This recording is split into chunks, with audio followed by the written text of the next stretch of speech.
There's this very popular quote that says, "You are the average of the 5 people you spend the most time with."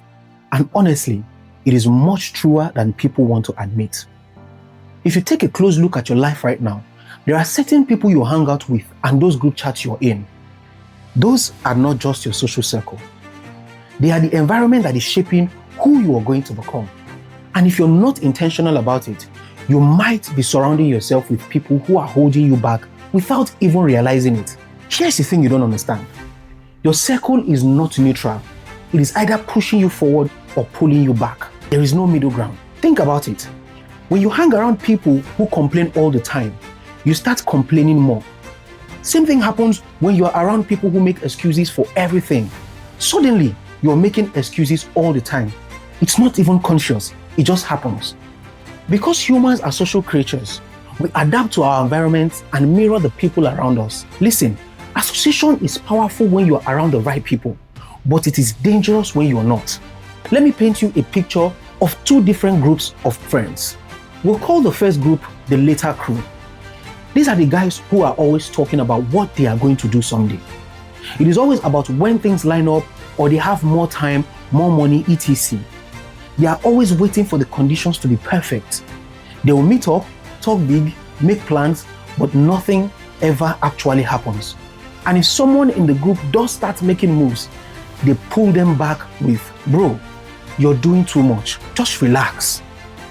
Now, there's the second group. Let's call them the now crew. These guys are actually doing things.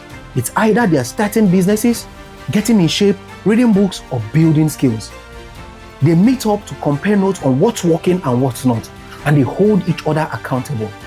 It's the same amount of time spent with friends, but completely different outcomes. The later crew keeps each other comfortable, but the now crew keeps each other growing. My question is, which one are you in? Now, here's the uncomfortable truth. Some of your friends right now are anchors, not engines. They are not bad people and might be loyal. You might even have history with them. But if every time you talk about doing something different, they discourage you and mock your ambitions or make you feel weird for wanting more, that person is an anchor. And although you can love them from a distance and wish them well, you don't have to let them drag you down. Now, don't get me wrong. I'm not saying you should cut everyone off, especially those who are struggling or going through something. That's not what this is about.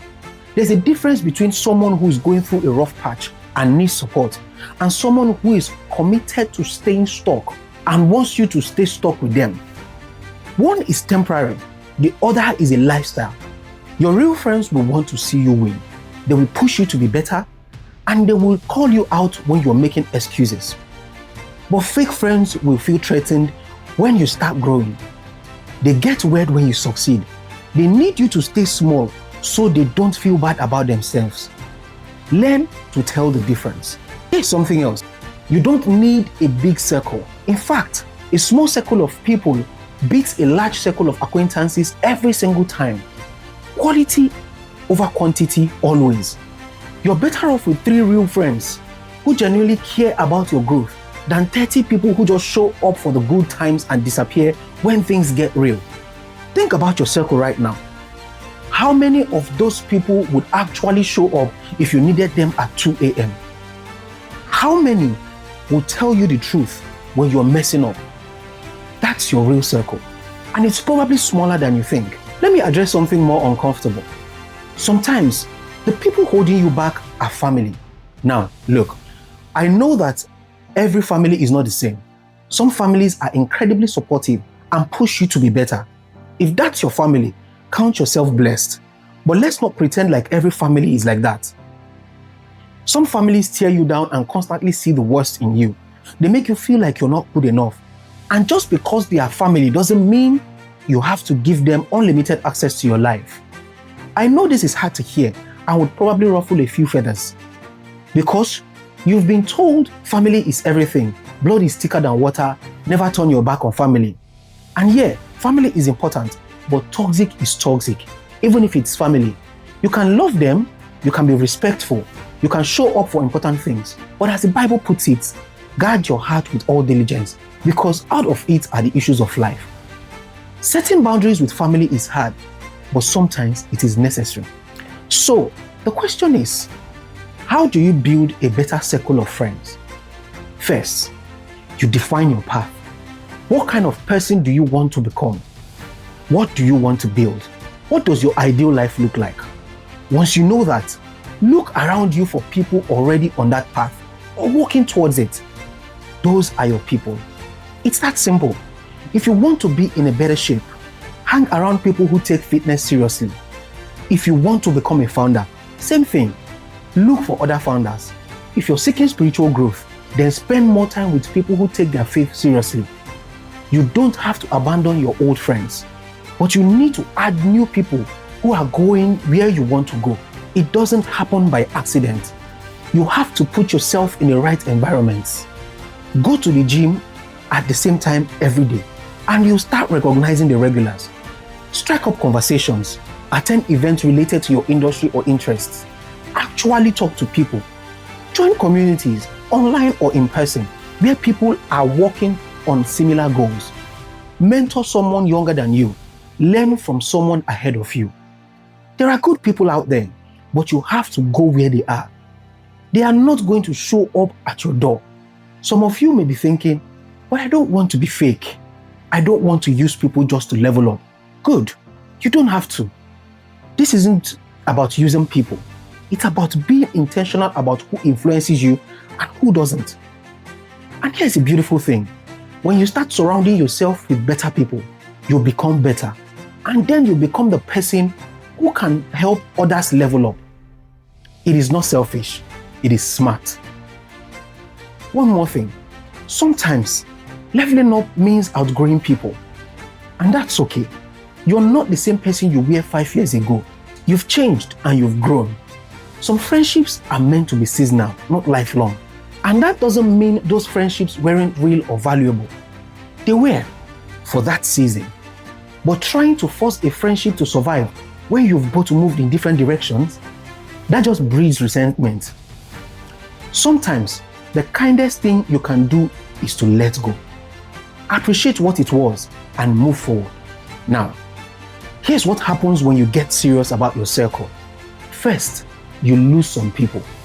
That's guaranteed. Some will get offended when you set boundaries.